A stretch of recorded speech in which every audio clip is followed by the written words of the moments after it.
이번엔 내가 놓지 않으마. 영하 35도 강원도 깊은 산속이었습니다. 쓰러진 아모랑이 앞에 노인 하나가 무릎을 꿇고 있었습니다. 떨리는 손에서 꺼낸 것은 칼이 아니었습니다. 낡고 손때 묻은 약초 다발이었습니다. 도망쳐야 했습니다. 당연히 도망쳐야 했습니다. 그런데 이 노인은 무릎을 꿇었습니다. 아모랑이의 황금빛 눈동자가 노인을 바라보았습니다. 이빨을 드러내지 않았습니다. 눈보라가 두 존재를 함께 덮었습니다. 한 사람과 한 호랑이가 서로를 살린 이야기입니다. 같이 울고, 같이 웃고, 같이 아파하실 준비가 되셨습니까? 구독과 좋아요는 큰 힘이 됩니다. 그럼 이야기 시작합니다. 먼 옛날 강원도 깊은 산골에 이런 일이 있었다 합니다. 그의 겨울은 보통 겨울이 아니었습니다. 영하 35도. 산속 노송 껍질이 총소리처럼 쩍쩍 갈라지고 짐승 발자국 하나 없는 밤이었습니다. 그 밤 홀로 산을 오르는 사람이 있었으니 55살 약초꾼 윤겸이었습니다. 3년 전 이 절벽에서 아들을 잃은 사람이었습니다. 해마다 이 계절이 되면 걷지 않고는 버틸 수가 없었습니다. 발이 저절로 그 길을 찾았습니다. 절벽 아래 계곡으로 내려서는데 횃불빛이 눈 위에 무언가를 비추었습니다. 윤겸이 걸음을 멈추었습니다. 붉었습니다. 흰 눈 위에 핏자국이 점점이 찍혀 있었습니다.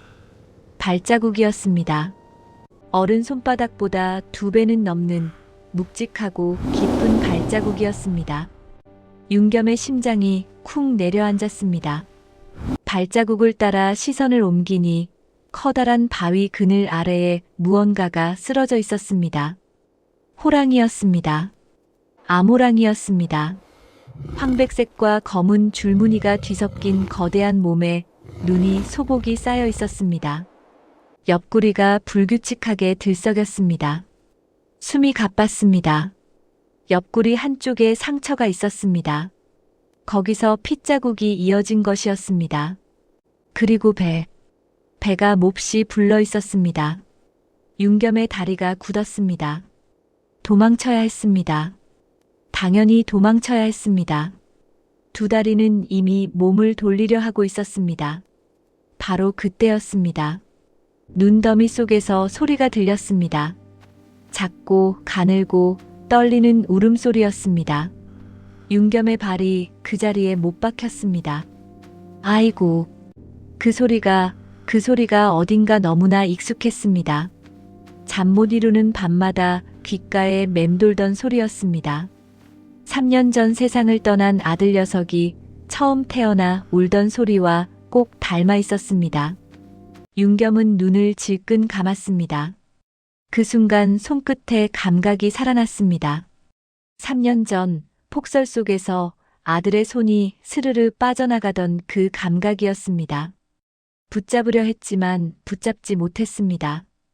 그 뒤로 윤겸은 단 하루도 그 손끝의 감각을 잊은 적이 없었습니다. 이번에도 도망칠 것인가? 아모랑이의 황금빛 눈동자가 반쯤 열렸습니다. 윤겸을 바라보았습니다. 이빨을 드러내지 않았습니다. 으르렁거리지도 않았습니다. 그저 바라보았습니다. 마치 오래전부터 이 사람이 올 것을 알고 있었다는 듯이 그 눈빛 속에 위협도 없었고 두려움도 없었습니다. 그저 깊고 고요한 무언가가 담겨 있을 뿐이었습니다. 윤겸은 천천히 손을 뻗었습니다. 칼이 아니었습니다. 약초 망태 깊은 곳에서 꺼낸 것은 낡고 손때 묻은 약초 다발이었습니다. 그 무서운 상군 앞에서 그 혹독한 추위 속에서 칼 대신 약초를 꺼내 들었습니다. 대체 이 사람 속에 무엇이 들어있는 것인지 아모랑이가 눈을 감지 않았습니다. 윤겸도 눈을 감지 않았습니다. 두 존재가 그 어둠 속에서 처음으로 마주 보았습니다. 눈보라가 두 사람, 아니 사람과 짐승을 함께 덮었습니다. 약초 다발을 손에 쥔 채 윤겸은 그 자리에 한동안 서 있었습니다. 아모랑이의 숨소리가 바람소리 사이로 들렸습니다. 길고 가쁜 숨이었습니다. 뜨거운 입김이 차가운 공기 속에서 하얗게 피어올랐습니다. 윤겸은 그 숨소리를 들으며 천천히 무릎을 꿇었습니다.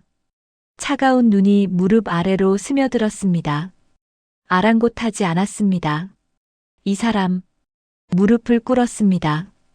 호랑이 앞에서 약초를 상처 가까이 가져갔습니다. 아모랑이의 눈이 번뜩였습니다. 윤겸은 숨을 참았습니다. 손이 떨렸습니다. 추위 때문만은 아니었습니다. 그래도 손을 거두지 않았습니다. 아모랑이가 낮게 으르렁거렸습니다. 그러다 이내 고개를 돌렸습니다. 허락이었습니다. 윤겸은 그제야 숨을 내쉬었습니다. 약초를 상처에 대는 손이 여전히 떨렸습니다. 오들오들 떨리는 손이었습니다. 이 떨리는 손에는 사연이 있었습니다. 3년 전 이야기입니다. 윤겸에게는 아들이 하나 있었습니다. 늦둥이였습니다. 박 씨와 혼인하고 10여 년이 지나도록 아이가 없었는데 하늘이 늦게나마 마음을 돌렸는지 어느 해 가을에 아들이 태어났습니다. 작고 붉은 얼굴에 눈만 반짝이던 아이였습니다. 이름은 윤서였습니다. 총기 있고 웃음 많은 아이였습니다. 그 아이가 13살이 되던 해 겨울이었습니다. 아버지를 따라 산을 오르고 싶다고 몇 해를 졸랐는데 기어이 따라 나선 것이었습니다. 윤겸이 새벽녘에 몰래 나서려는데 어느새 집신을 신고 문 앞에 서 있었습니다. 아버지, 저도 데려가 주시오. 아이고, 그 눈빛을 어떻게 외면합니까? 윤겸은 그만 고개를 끄덕이고 말았습니다. 그것이 잘못이었습니다. 하필 그날 산은 온통 눈으로 뒤덮였고 바람은 사람을 집어삼킬 듯 몰아쳤습니다. 절벽을 지나는 길에 서였습니다. 눈 속에 덮인 바위를 미처 보지 못했습니다. 윤서가 발을 헛딛는 것을 윤겸은 바로 옆에서 보았습니다. 그 순간이 어찌나 이상한지 느렸습니다. 아이의 몸이 기울어지고 두 팔이 허공을 향해 펼쳐지고 눈이 커지던 그 찰나가 물속처럼 느리게 흘렀습니다. 윤겸은 손을 내밀었습니다. 닿았습니다. 분명히 닿았습니다. 손가락 끝에 아이의 손목이 잡혔습니다. 그런데 그 순간 발 아래 눈이 무너졌습니다. 손에 힘을 더 주려 했지만 발이 버팀목이 되어주지 못했습니다. 아이의 손목이 손끝에서 미끄러져 나갔습니다. 그 체온이 사라지던 감각을 윤겸은 단 하루도 잊어본 적이 없었습니다. 이틀을 뒤졌습니다. 사흘을 뒤졌습니다. 마을 사람들이 함께 나섰지만 끝내 윤서를 찾지 못했습니다. 시신조차 찾지 못했습니다. 박 씨는 그 겨울부터 앓기 시작했습니다. 기침이 시작되었고 밥을 넘기지 못했습니다. 몸은 점점 가벼워졌습니다. 그런데 박 씨는 남편을 원망하는 말을 단 한마디도 하지 않았습니다. 그것이 오히려 윤겸을 더 깊이 갉아먹었습니다. 차라리 욕이라도 퍼부어 주었으면. 그냥 묵묵히 아들의 빈자리를 바라보기만 했습니다. 그 뒤로 윤겸은 해마다 이 절벽을 찾았습니다. 재물을 놓고 절을 올렸습니다. 사과라고 했지만 사실은 자신을 벌하러 오는 것이었습니다.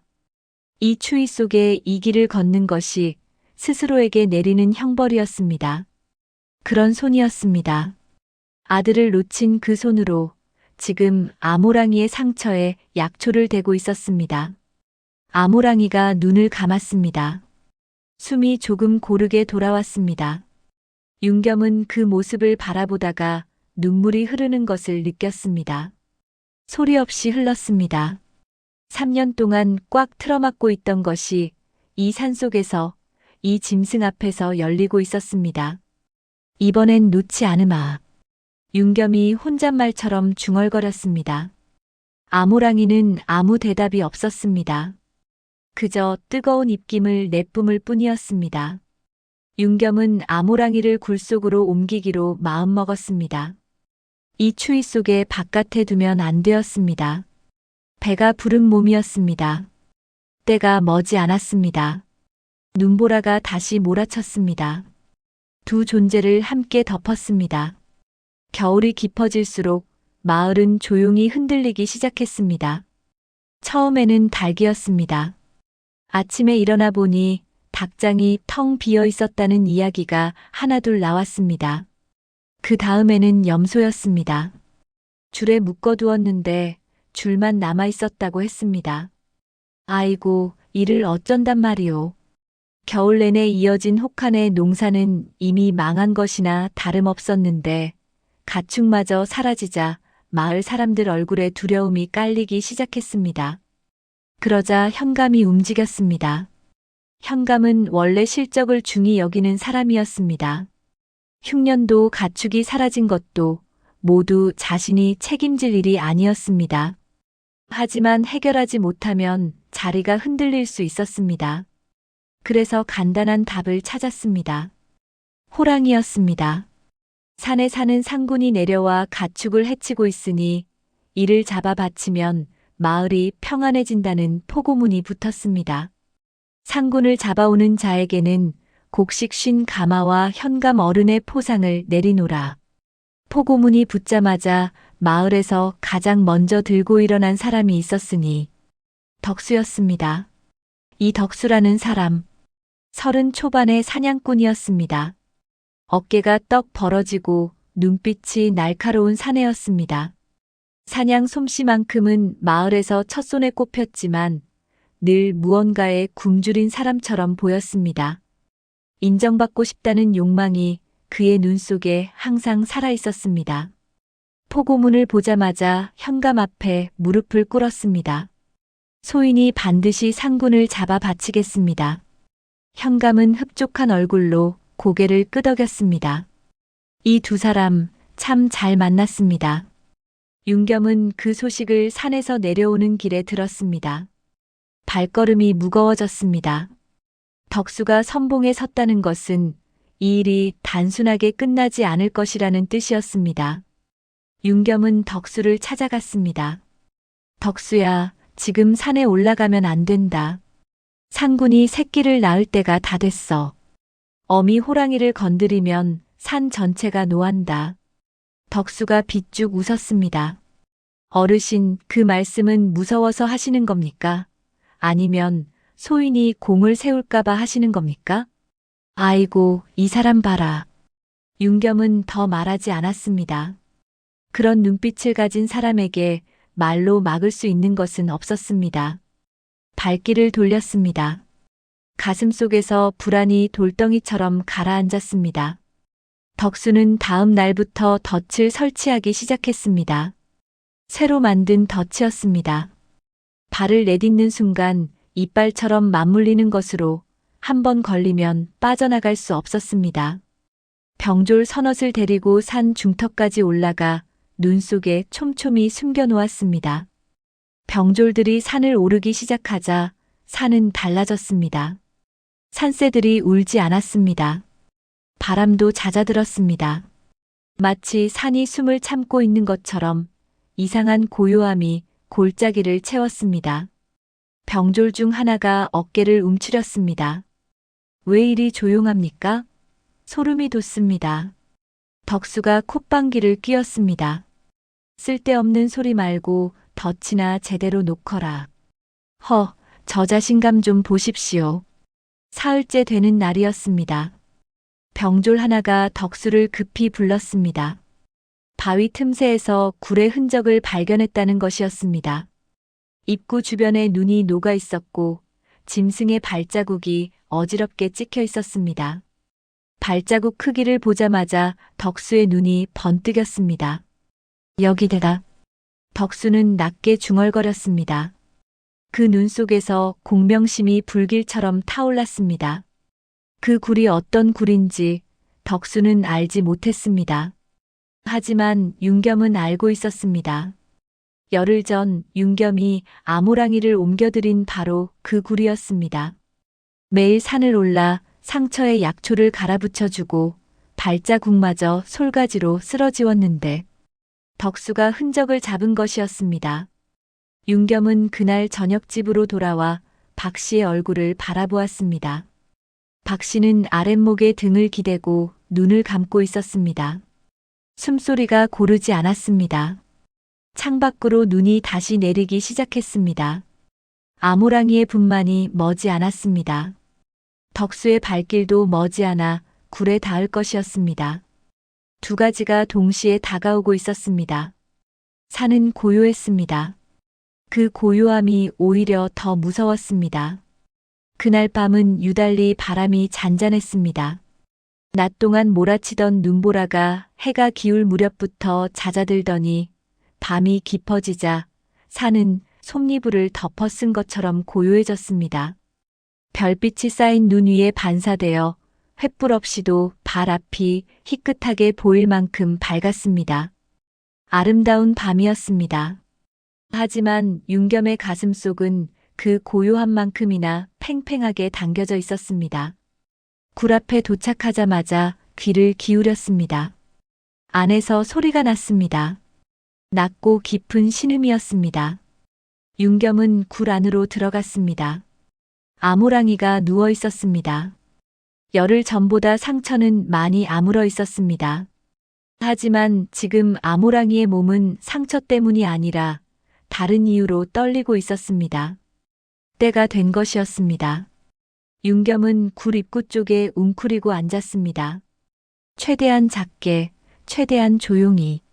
아모랑이의 황금빛 눈동자가 윤겸을 향했습니다. 경계심이 없었습니다. 열흘을 함께 지내며 쌓인 무언의 신뢰가 그 눈 속에 담겨 있었습니다. 윤겸은 고개를 천천히 숙였습니다. 굴 안에는 두 존재의 숨소리만 가득했습니다. 시간이 얼마나 흘렀을까요? 아모랑이의 숨이 점점 거칠어졌습니다. 온몸의 근육이 조였다가 풀리기를 반복했습니다. 윤겸은 손을 무릎 위에 올려놓은 채 꼼짝도 하지 않았습니다. 기다렸습니다. 그저 기다렸습니다. 그리고 마침내 첫 번째 새끼가 세상에 나왔습니다. 작았습니다. 어른 주먹 두 개를 합쳐놓은 것보다 조금 더 클 뿐이었습니다. 온몸이 축축했고 눈은 아직 감겨 있었습니다. 그런데 입이 열렸습니다. 가늘고 떨리는 울음이 굴 안을 채웠습니다. 아모랑이가 혀로 새끼를 핥기 시작했습니다. 윤겸의 눈에 무언가가 맺혔습니다. 3년 전 박 씨가 윤서를 낳던 날 밤이 떠올랐습니다. 산파가 아이를 안아들었을 때 울려 퍼지던 첫 울음소리가 지금 이 굴 안에서 다시 들려오는 것 같았습니다. 윤겸은 입술을 깨물었습니다. 잠시 후 두 번째 새끼가 나왔습니다. 이번에도 울었습니다. 첫 번째보다 더 우렁찼습니다. 아이고, 이 녀석 봐라. 기운이 넘쳤습니다. 두 새끼가 나란히 어미 품을 파고들었습니다. 아모랑이가 번갈아 핥았습니다. 그 모습이 어찌나 분주하고 애틋한지 보는 것만으로도 가슴이 뭉클했습니다. 윤겸은 그만 울고 말았습니다. 소리 없이 흘렀습니다. 3년 동안 꽉 틀어막고 있던 것이 이 작은 울음소리 두 개에 의해 한꺼번에 열렸습니다. 아들을 찾지 못했을 때도 이렇게 울지 못했습니다. 울 자격이 없다고 생각했습니다. 그런데 지금 이 차갑고 좁은 굴 안에서 새 생명 두 개가 세상에 나오는 것을 두 눈으로 보고 있자니 윤겸은 처음으로 소리 없이 무너졌습니다. 잘 왔다. 잘 왔어. 입 밖으로 내지는 못했습니다. 그냥 속으로만 되뇌었습니다. 바로 그때였습니다. 굴 밖에서 소리가 들렸습니다. 발소리였습니다. 하나가 아니었습니다. 여럿이었습니다. 눈 위를 밟는 소리가 급하고 거칠었습니다. 윤겸은 눈물을 닦을 새도 없이 숨을 멈추었습니다. 아모랑이가 고개를 번쩍 들었습니다.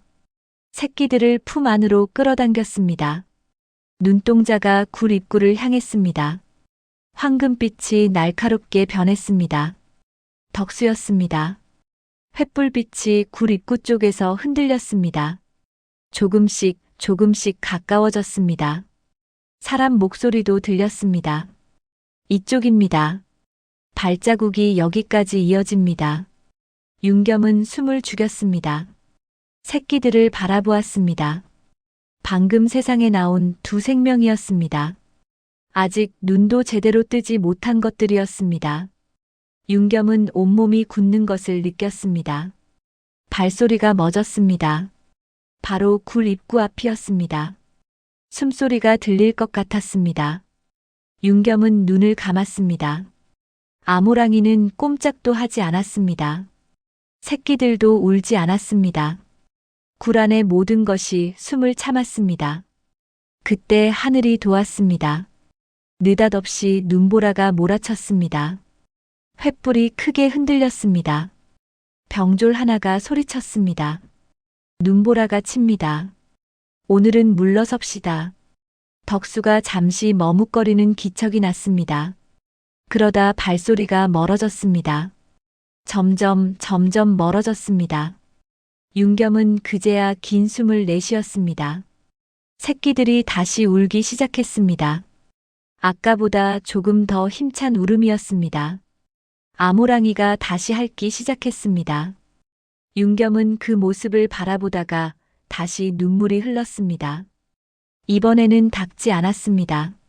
생과 사가 숨결 하나 차이로 교차한 밤이었습니다.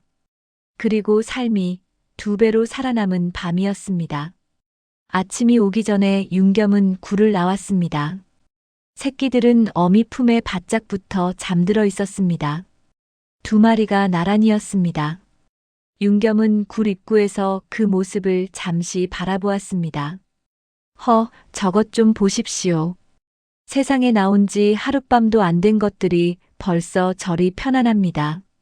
윤겸은 말없이 고개를 숙이고 발길을 돌렸습니다. 눈보라는 밤새 발자국을 깨끗이 지워놓았습니다. 산을 내려오면서 사방을 살폈습니다. 덕수 일행의 발자국은 산 중턱 아래쪽으로 이어져 있었습니다. 어젯밤 눈보라에 막혀 되돌아간 것이었습니다. 윤겸은 안도의 숨을 내쉬었습니다. 하지만 그 안도는 오래가지 않았습니다. 덕수는 한번 흔적을 잡으면 놓지 않는 사람이었습니다. 집에 돌아오니 박 씨가 아랫목에 쓰러져 있었습니다. 자는 것이 아니었습니다. 이마에 손을 얹어보니 불덩이였습니다. 밤새 열이 오른 것이었습니다. 윤겸은 망태에서 약초를 꺼내 급히 다리기 시작했습니다. 솥에서 약 냄새가 피어오르는 동안 박 씨는 가끔씩 기침을 했습니다. 기침 소리가 전보다 깊어져 있었습니다. 윤겸은 이를 악물었습니다. 숟가락으로 약을 떠 박 씨의 입에 넣으면서 손이 떨리는 것을 느꼈습니다. 조금만 더 버텨주시오. 박 씨는 눈을 뜨지 못한 채 작게 고개를 끄덕였습니다. 윤겸이 박 씨 곁을 지키고 있던 오후였습니다. 바깥에서 발소리가 들렸습니다. 하나가 아니었습니다. 윤겸이 문을 열기도 전에 문짝이 거칠게 열렸습니다. 병졸 둘이 먼저 들어섰고 그 뒤로 덕수가 따라 들어왔습니다. 덕수의 눈이 방 안을 한 바퀴 훑었습니다. 윤겸 어르신, 어젯밤 산에 계셨습니까? 윤겸은 천천히 일어섰습니다. 약초 캐러 다녀왔네. 밤중에 약초를요? 덕수가 입꼬리를 올렸습니다. 이미 답을 알고 있다는 빛이 그 웃음 속에 담겨 있었습니다. 병졸들이 윤겸의 두 팔을 붙잡았습니다. 윤겸은 저항하지 않았습니다. 다만 등 뒤로 묶이는 포승줄이 손목에 닿는 순간 굴 안의 새끼들이 생각났습니다. 방금 세상에 나온 그 작은 것들이 산군을 숨겨준 밀렵꾼이로다. 덕수가 병졸들을 향해 말했습니다. 윤겸에게는 눈길도 주지 않았습니다. 그 무시가 칼보다 차가웠습니다. 병졸들이 집 안을 뒤지기 시작했습니다. 망태를 열어 약초를 쏟아냈습니다. 장독을 열었습니다. 뒤줄을 헤집었습니다. 박 씨가 놀라 눈을 떴습니다. 윤겸은 눈짓으로 박 씨에게 누워있으라는 신호를 보냈습니다. 박 씨는 이불을 쥔 손을 떨었습니다. 병졸 하나가 소리쳤습니다. 이것 보십시오. 약초 망태 깊숙한 곳에서 꺼낸 것은 희귀한 약초 다발이었습니다. 아모랑이 상처에 쓰다 남은 것이었습니다. 덕수가 그것을 집어들고 요리조리 살폈습니다. 상군이 있는 굴 근처에서 구한 것 아닙니까? 윤겸은 아무 말도 하지 않았습니다. 말을 한다고 달라질 것이 없었습니다. 덕수는 이미 결론을 내려놓고 증거를 끼워 맞추고 있었습니다. 저런 사람한테는 사실이 아무 소용이 없습니다. 소문은 마을에 빠르게 퍼졌습니다. 윤겸이 상군을 숨겨 가축을 잃게 했다는 말이 돌기 시작했습니다. 3년 전 아들을 잃은 것도 산을 너무 드나든 탓이라는 말이 다시 나왔습니다. 마을 사람들은 윤겸의 집 앞을 지나면서 눈길을 피했습니다. 오래 사귄 이웃도 마찬가지였습니다. 누군가를 탓할 대상이 생기면 사람들은 그쪽으로 모든 것을 밀어 넣으려 하는 법이었습니다. 사람 사는 것이 예나 지금이나 별반 다르지 않습니다. 덕수는 그날 오후 다시 병졸들을 이끌고 산으로 올라갔습니다. 이번에는 방향이 정확했습니다. 새끼를 노리는 것이었습니다. 어미는 크고 위험하지만 새끼는 작고 잡기 쉬웠습니다. 새끼를 미끼로 쓰면 어미도 유인할 수 있었습니다. 덕수의 눈 속에서 계산이 빠르게 돌아가고 있었습니다. 윤겸은 포박된 채 방 안에 있었습니다. 병졸 하나가 문 앞을 지켰습니다. 박 씨의 기침 소리가 들렸습니다. 창밖에서는 다시 눈이 내리기 시작했습니다. 굴 안의 새끼들이 생각났습니다.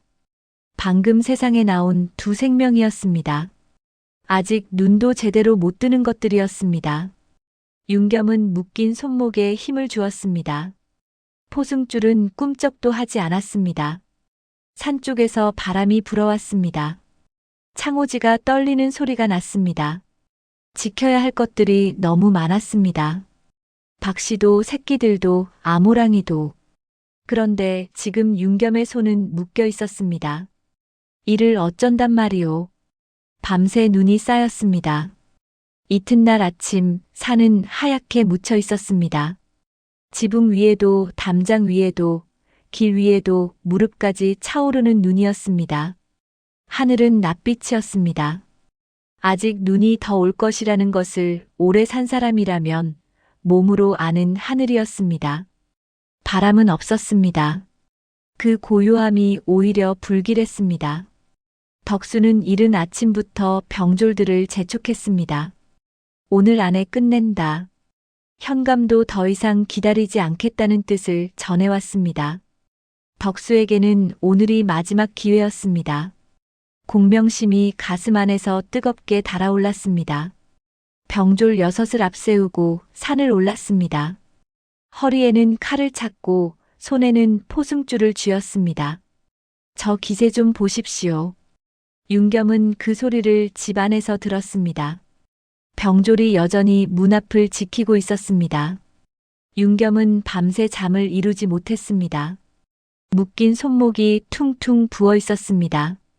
덕수 일행이 산을 오르는 발소리가 멀어지자 윤겸은 이를 악물었습니다. 밤새 문지른 포승줄이 조금 느슨해져 있었습니다.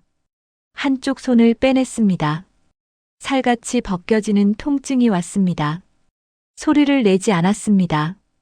박 씨가 방 안에서 눈을 떴습니다. 여보, 어디 가시오? 윤겸은 잠시 박 씨를 바라보았습니다. 열이 조금 내린 얼굴이었습니다. 핏기가 없었지만 눈빛은 살아있었습니다. 금방 오겠소. 도롱이를 집어들고 뒷문으로 나섰습니다. 산 중턱이었습니다. 덕수 일행이 굴 가까이 다가갔을 때였습니다. 앞장서던 덕수가 성큼 발을 내딛는 순간 쇠가 맞물리는 소리가 차가운 공기를 갈랐습니다. 덫이었습니다.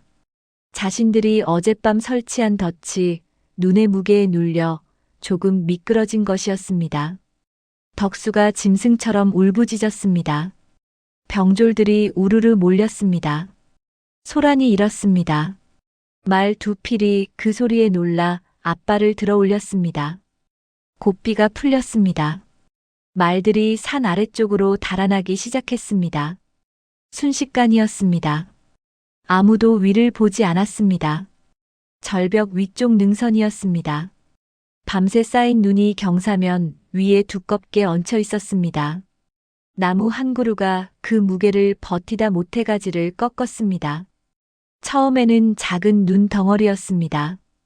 그것이 구르면서 더 큰 눈을 밀었습니다. 낮고 깊은 울림이 산속에서 시작되었습니다. 눈사태였습니다. 병졸들이 소리를 질렀습니다. 사방으로 흩어졌습니다. 덕수는 덫에 발이 묶인 채 몸을 일으키려 했지만 중심을 잡지 못했습니다. 눈더미가 쏟아지는 방향이 굴 쪽이었습니다. 그대로 가면 새끼들을 덮칠 기세였습니다. 그때였습니다. 굴 입구에서 아모랑이가 나타났습니다. 소리도 없었습니다. 그 거대한 몸이 어떻게 그리 조용히 움직이는지 알 수 없었습니다. 아모랑이는 눈사태가 쏟아지는 방향과 굴 사이에 멈추어 섰습니다. 몸을 낮추었습니다. 병졸들이 얼어붙었습니다. 덕수도 그 자리에서 굳었습니다. 아모랑이가 포효했습니다. 그 소리가 어떠했겠습니까? 산이 떨렸습니다. 가슴 깊은 곳을 뒤흔드는 이 산의 주인이 내는 소리였습니다. 그 울림이 공기를 타고 퍼져나가는 순간 쏟아지던 눈더미가 방향을 틀었습니다. 마을 쪽이 아니라 아무도 없는 골짜기 쪽으로 눈이 쏟아졌습니다. 마을은 겨우 재앙을 피했습니다. 눈이 가라앉았습니다. 눈가루가 공기 속에 떠돌았습니다. 고요가 찾아왔습니다. 병졸들은 반쯤 눈 속에 묻힌 채 서로를 바라보았습니다. 아무도 말을 하지 못했습니다. 덕수는 덫에서 겨우 발을 빼냈습니다. 발목이 터져 피가 흘렀습니다. 몸을 일으키려 했지만 다리에 힘이 들어가지 않았습니다. 그 자리에 주저앉았습니다. 얼굴이 창백했습니다. 공명심으로 가득하던 눈 속에서 처음으로 다른 것이 보였습니다. 두려움이었습니다. 아모랑이는 이미 사라지고 없었습니다. 발자국 하나 남기지 않고 굴 안으로 돌아간 것이었습니다. 마치 처음부터 없었던 것처럼. 윤겸은 그 광경을 산 중턱에서 보았습니다. 뒷문으로 나와 산을 오르는 길이었습니다. 눈사태 소리를 들었을 때 심장이 멎는 것 같았습니다. 그런데 방향이 달랐습니다. 굴 쪽이 아니었습니다. 윤겸은 그 자리에 서서 가슴을 쥐었습니다. 살았습니다. 현감은 그 보고를 받고 아무 말도 하지 않았습니다. 병졸들이 다쳤고 말은 달아났고 상구는 잡지 못했습니다. 체면이 땅에 떨어진 것이었습니다. 그 침묵이 어떤 꾸짖음보다 무거웠습니다. 산은 다시 고요해졌습니다. 아무 일도 없었던 것처럼. 덕수 일행이 산에서 내려온 것은 해가 중천을 넘길 무렵이었습니다. 덕수는 부축을 받으며 걸었습니다. 발목에 감은 천이 이미 붉게 물들어 있었습니다. 병졸들의 얼굴에는 흑빛이 돌았습니다. 아무도 말이 없었습니다. 아침에 씩씩하게 올라가던 모습과는 너무나 달랐습니다. 저 꼴 좀 보십시오. 윤겸을 지키던 병졸은 동료들이 내려오는 것을 보자 문 앞을 떠났습니다. 윤겸은 그 틈을 놓치지 않았습니다. 이미 한쪽 손은 빠져 있었습니다. 나머지 손도 빼냈습니다. 박 씨가 깊은 잠에 빠져 있는 것을 확인하고 조용히 문을 열었습니다. 산으로 향했습니다. 굴에 도착했을 때 새끼 두 마리가 어미 품에서 꼬물거리고 있었습니다. 하룻밤 사이에 달라져 있었습니다. 눈을 뜨고 있었습니다. 아직 흐릿하고 가느다란 눈동자였지만 분명히 세상을 향해 열려 있었습니다. 한 마리가 윤겸 쪽으로 고개를 돌렸습니다. 그 작고 동그란 눈동자가 윤겸을 향했습니다. 윤겸의 발이 멎었습니다. 그 눈동자 안에 아무것도 없었습니다. 두려움도 경계심도 욕망도 그저 있는 그대로 바라보는 눈이었습니다. 다른 한 마리도 고개를 들었습니다. 두 쌍의 눈동자가 윤겸을 바라보았습니다. 윤겸은 그 자리에 주저앉았습니다. 한동안 아무 말도 하지 못했습니다. 그런데 여러분, 바로 그때였습니다. 등 뒤에서 소리가 났습니다. 윤겸 어르신. 돌아보니 덕수였습니다. 발목에 천을 감은 채였지만 손에는 칼을 쥐고 있었습니다. 눈 속에 아직 꺼지지 않은 불씨가 살아 있었습니다. 혼자였습니다. 병졸도 없었습니다. 그것이 오히려 더 무서웠습니다. 새끼들을 내놓으시오. 두 마리다. 윤겸은 천천히 일어섰습니다. 덕수야, 방금 산이 뭐라 했는지 못 들었느냐? 눈사태가 났어. 산이 노한 것이야. 산이 노한 것이 아니라 눈이 쌓인 것입니다. 어르신은 평생 산에 사셨으니 호랑이가 정들었겠지만 소인은 달리 봅니다. 덕수가 한 발 앞으로 나섰습니다. 윤겸이 몸으로 굴 입구를 막아섰습니다. 비키십시오. 못 비킨다. 두 사람이 마주 섰습니다. 덕수가 칼을 겨누었습니다. 윤겸은 맨손이었습니다. 55살 약초꾼과 30 초반 사냥꾼이었습니다. 누가 봐도 윤겸이 불리했습니다. 그런데 윤겸이 움직이지 않았습니다. 덕수가 답답한 듯 소리쳤습니다. 어르신, 새끼 두 마리면 현감 포상도 받고 돈도 됩니다. 박씨 마님 약값도 될 것 아닙니까? 왜 이러십니까? 그 말이 윤겸의 가슴을 찔렀습니다. 틀린 말이 아니었습니다. 박씨의 약이 떨어지고 있었습니다. 귀한 약재를 구하려면 돈이 필요했습니다. 새끼 두 마리면 그것을 해결할 수 있었습니다. 윤겸은 잠시 흔들렸습니다.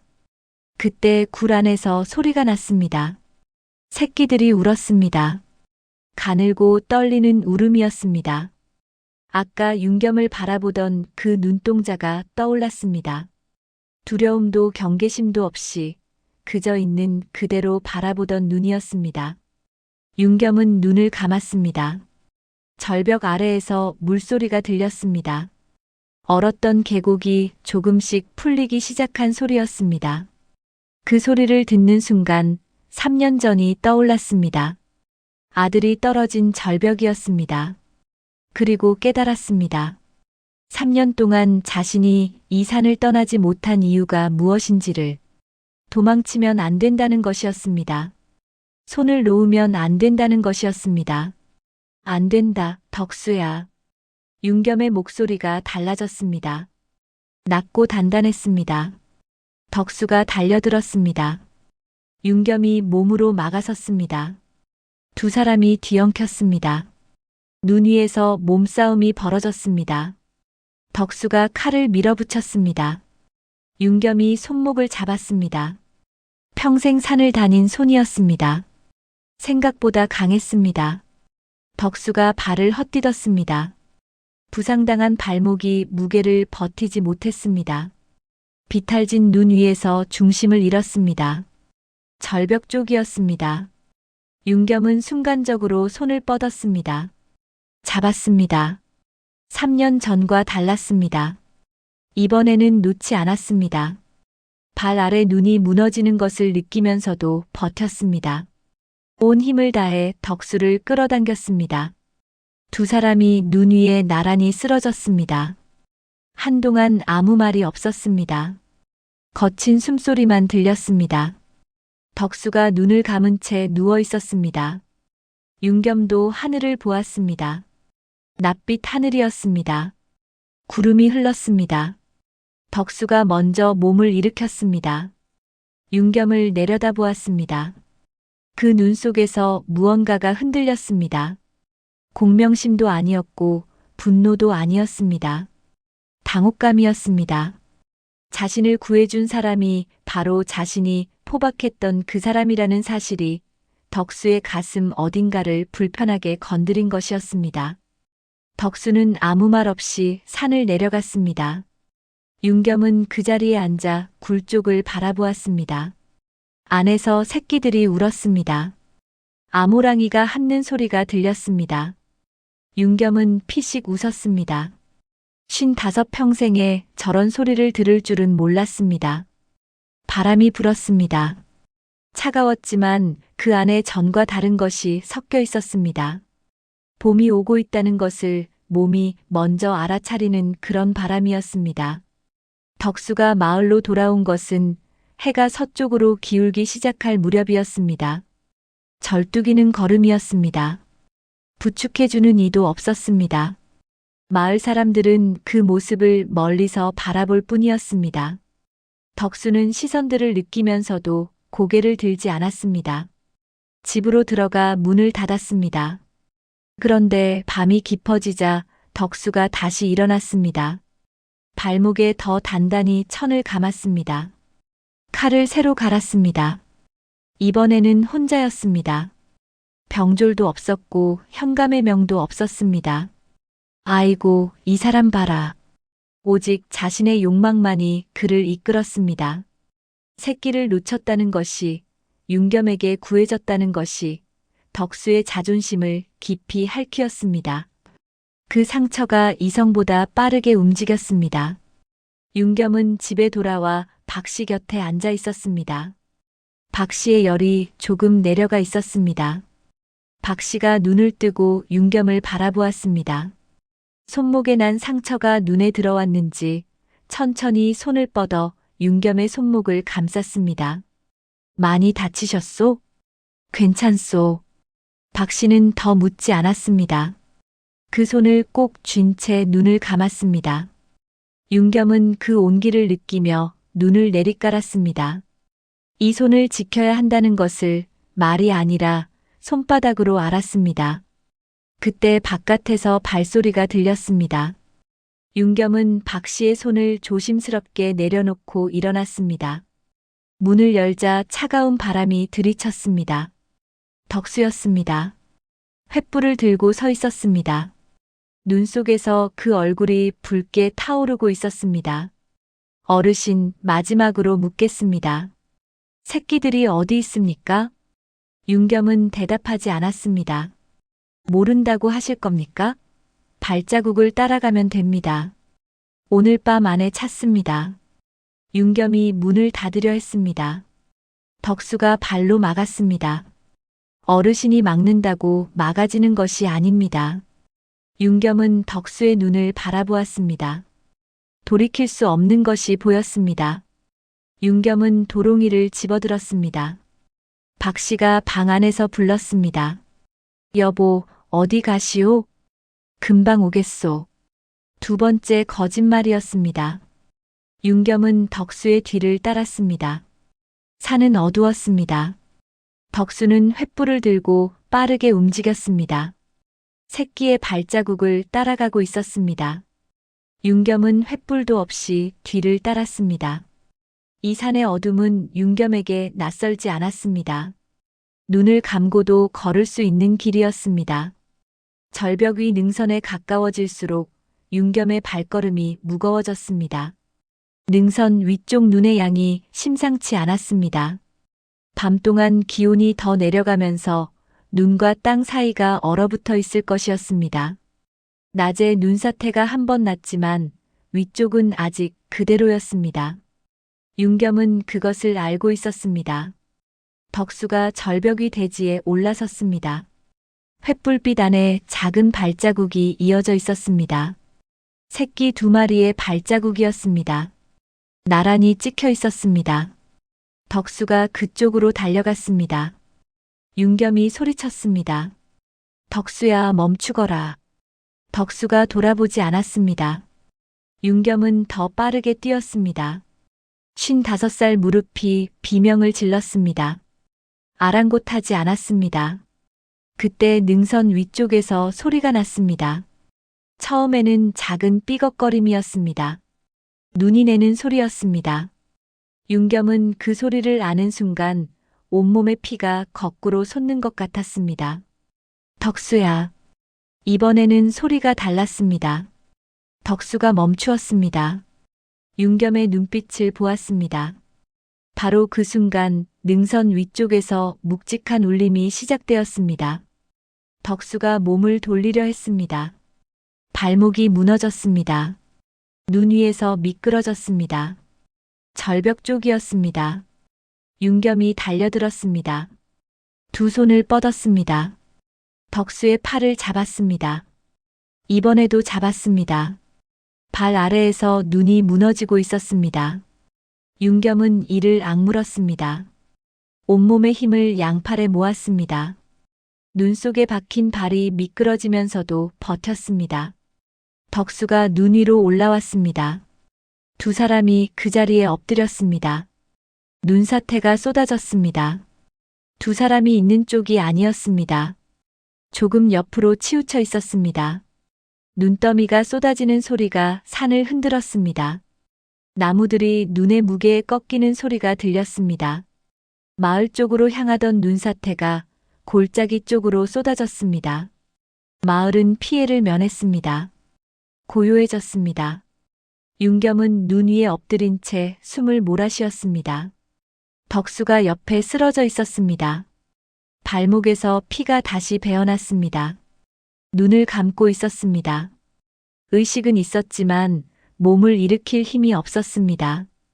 그때 산 위쪽에서 기척이 느껴졌습니다. 암호랑이였습니다. 어둠 속에서 황금빛 눈동자 두 개가 빛났습니다. 소리도 없었고 움직임도 없었습니다. 그저 바라보고 있었습니다. 그 옆에 작은 눈동자 두 쌍이 더 있었습니다. 새끼들이었습니다. 새 쌍의 황금빛이 어둠 속에서 나란히 빛났습니다. 윤겸은 그 눈빛들을 느꼈습니다. 고개를 들어 그쪽을 바라보았습니다. 아무것도 말하지 않는 눈빛이었습니다. 하지만 그 안에 모든 것이 담겨 있었습니다. 덕수도 그 눈빛들을 보았습니다. 황금빛 새쌍이 어둠 속에서 자신을 바라보고 있었습니다. 덕수는 아무 말도 하지 못했습니다. 그저 바라보았습니다. 그 눈 속에서 공명심이 꺼지는 소리가 들리는 것 같았습니다. 윤겸은 천천히 고개를 숙였습니다. 눈 위에 무릎을 꿇은 채 절망과 안도가 한꺼번에 밀려왔습니다. 눈물인지 땀인지 모를 것이 뺨을 타고 흘렀습니다. 차가운 눈 속에서 그것은 금세 얼어붙었습니다. 겨울이 물러가는 것은 한꺼번에 일어나지 않습니다. 조금씩이었습니다. 처마 끝 고드름이 낮 동안 한 방울씩 떨어지기 시작했습니다. 밤이 되면 다시 얼었지만 다음 날 낮에는 조금 더 빠르게 떨어졌습니다. 그 반복이 쌓이면서 봄이 오고 있다는 것을 몸이 먼저 알았습니다. 산에서 내려오는 바람의 결이 달라졌습니다. 여전히 차가웠지만 그 안에 젖은 흙 냄새가 섞여 있었습니다. 사람도 마찬가지였습니다. 현감이 파면된 것은 눈사태가 있고 나서 보름 뒤의 일이었습니다. 병졸들이 다치고 말이 달아나고 포획령이 오히려 화를 불렀다는 말이 위쪽에서 내려왔습니다. 현감은 짐을 싸서 조용히 떠났습니다. 마을 사람들은 그 뒷모습을 배웅하러 나오지 않았습니다. 왔을 때도 그랬고 갈 때도 그랬습니다. 저런 사람은 올 때도 갈 때도 혼자입니다. 덕수는 한동안 집 밖을 나오지 않았습니다. 발목 부상이 깊었습니다. 하지만 몸보다 다른 것이 더 깊이 다친 것 같았습니다. 어둠 속에서 황금빛 눈동자 새 쌍과 마주쳤던 그 순간이 덕수의 안에서 무언가를 바꾸어 놓은 것이었습니다. 공명심으로 가득하던 눈 속에서 불씨가 꺼져 있었습니다. 그 자리에 무엇이 들어왔는지는 덕수 자신도 아직 모르는 것 같았습니다. 마을 사람들도 조용해졌습니다. 윤겸을 손가락질하던 이들도, 덕수를 부추기던 이들도 모두 말이 없어졌습니다. 누군가를 탓하던 목소리들이 사라지고 나니 마을에는 이상한 고요함이 찾아왔습니다. 부끄러움과 비슷한 것이었습니다. 말로 꺼내기는 어렵지만 가슴 어딘가에 걸려있는 그런 감정이었습니다. 사람이란 것이 잘못을 입으로는 잘 인정하지 못해도 가슴은 알고 있는 법입니다. 박 씨가 회복되기 시작한 것은 그 무렵이었습니다. 처음에는 죽 한 그릇을 다 비우는 것부터였습니다. 그 다음에는 아랫목에서 운목으로 자리를 옮겨 앉았습니다. 기침 소리가 줄었습니다. 어느 날 아침에는 박 씨가 스스로 부엌에 나가 죽을 끓였습니다. 윤겸이 그 모습을 보고 문 앞에 서서 아무 말도 하지 못했습니다. 그저 바라보다가 조용히 물러났습니다. 눈가가 뜨거워지는 것을 느끼면서 윤겸은 그날 오후 산을 올랐습니다. 약초 망태도 없었습니다. 빈손이었습니다. 아들 윤서가 떨어진 절벽으로 향했습니다. 해마다 이 길을 올 때는 재물을 들고 왔습니다. 떡이든 술이든 무언가를 들고 와서 절벽 앞에 놓았습니다. 그렇게 하지 않으면 죄를 갚을 방법이 없다고 생각했습니다. 오늘은 아무것도 들고 오지 않았습니다. 절벽 앞에 섰습니다. 바람이 불었습니다. 아래쪽 계곡에서 물소리가 들렸습니다. 얼었던 물이 녹아 흐르기 시작한 것이었습니다. 가늘었지만 끊이지 않는 소리였습니다. 그리고 눈 위를 내려다보았습니다. 발자국이 있었습니다. 세 줄이었습니다. 하나는 크고 깊었습니다. 아모랑이의 것이었습니다. 나머지 둘은 작고 서툴렀습니다. 아직 힘이 없어 얕게 찍힌 발자국이었습니다. 새끼 2마리의 것이었습니다. 세 줄의 발자국이 나란히 절벽 가장자리를 따라 이어지다가 산 위쪽으로 사라졌습니다. 윤겸은 그 발자국들을 오래 바라보았습니다. 작은 발자국 2줄은 이미 바람에 가장자리가 무너지고 있었습니다. 조금 더 지나면 완전히 사라질 것이었습니다. 하지만 지금 이 순간 분명히 거기 있었습니다. 이 절벽 곁을 새 생명이 나란히 걸었다는 흔적이 눈 위에 살아 있었습니다. 윤겸의 눈에서 무언가가 흘렀습니다. 이번에는 차갑지 않았습니다. 뺨 위에서 식기 전에 따뜻하다는 것을 느낄 수 있었습니다. 3년 동안 이 절벽 앞에서 울어본 적이 없었습니다. 울 자격이 없다고 생각했습니다. 그런데 지금은 달랐습니다. 죄책감이 아니었습니다. 다른 것이었습니다. 윤겸은 천천히 고개를 숙였습니다. 재물이 없었습니다. 절을 올리지도 않았습니다. 그냥 고개를 숙였습니다. 오래 조용히 처음으로 재물 없이 이 절벽 앞에 섰습니다. 그런데 이상했습니다. 가슴이 더 가벼웠습니다. 재물을 바칠 때보다 빈손으로 서 있는 지금이 더 편안했습니다. 원망이 없었습니다. 산을 탓하지 않았습니다. 폭설을 탓하지 않았습니다. 손이 미끄러진 그 순간을 더 이상 되감지 않았습니다. 그것은 일어난 일이었습니다. 막을 수 없었던 일이었습니다. 그리고 그 뒤로도 삶은 계속되었습니다. 박 씨가 살아 있었습니다.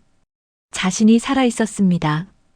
이 절벽 아래에서 새 생명 둘이 태어났습니다. 고개를 들었습니다. 눈이 녹기 시작하고 있었습니다.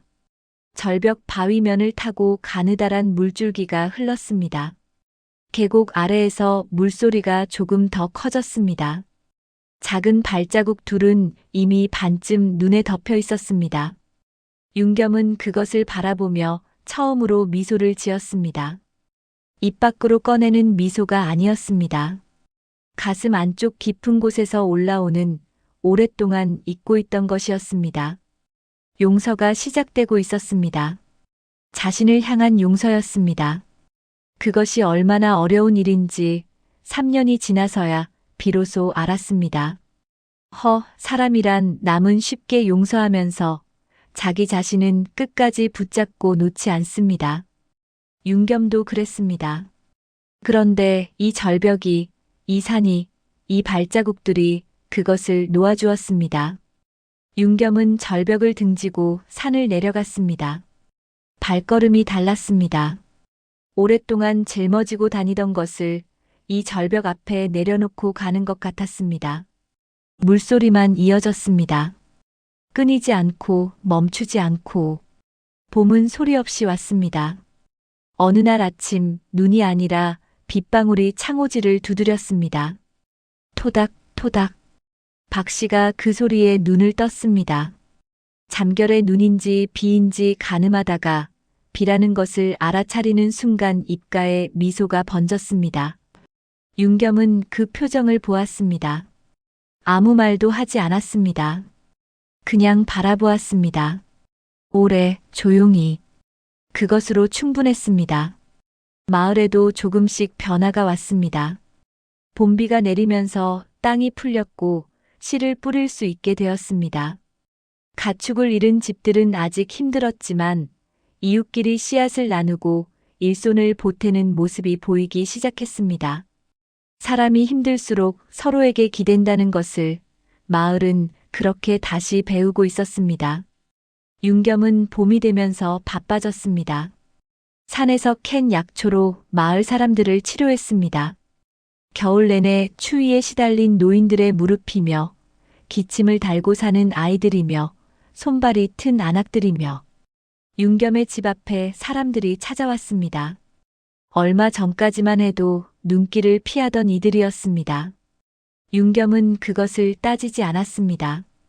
약초를 내어주고 다리는 법을 일러주고 조용히 돌려보냈습니다. 원망이 없었습니다. 이 사람 참. 저런 것이 진짜 어른입니다. 덕수는 봄이 오기 전에 마을을 떠났습니다. 새벽에 조용히 나섰다는 것을 이웃이 뒤늦게 알았습니다. 어디로 간다는 말도 없었습니다. 윤겸은 그 소식을 듣고 잠시 그쪽 방향을 바라보았습니다. 잘 가거라. 입 밖으로 내지는 않았지만 속으로 했습니다.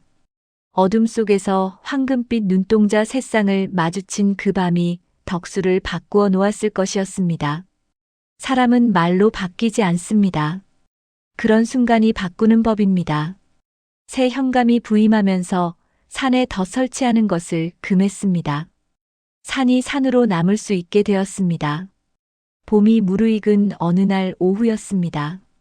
박 씨가 마당에 나와 볕을 쬐고 있었습니다. 눈을 가늘게 뜨고 하늘을 올려다보았습니다. 어디선가 새소리가 들렸습니다. 겨울 동안 들리지 않던 소리였습니다. 박 씨가 웃었습니다. 소리 없는 웃음이었지만 윤겸은 부엌에서 그것을 보았습니다. 3년 만에 보는 아내의 웃음이었습니다. 손에 들고 있던 약초 다발을 내려놓았습니다. 가슴 속에서 무언가가 조용히 흔들렸습니다. 그날 저녁 윤겸은 혼자 산을 올랐습니다. 절벽 앞에 섰습니다. 아래쪽 계곡에서 물소리가 시원하게 올라왔습니다. 절벽 바위 틈에서 이름 모를 작은 꽃이 피어 있었습니다. 희고 작은 꽃이었습니다. 바람에 흔들렸지만 떨어지지 않았습니다. 윤겸은 그 자리에 앉아 하늘을 올려다보았습니다. 노을이 지고 있었습니다. 붉고 주황빛이 섞인 하늘이 산 위로 펼쳐졌습니다. 윤겸은 그 하늘을 바라보며 혼잣말처럼 중얼거렸습니다. 이제 됐다. 누구에게 하는 말인지 몰랐습니다. 아들에게 하는 말이었을 수도 있고 자신에게 하는 말이었을 수도 있었습니다. 아니면 이 산 전체에게 하는 말이었을지도 몰랐습니다.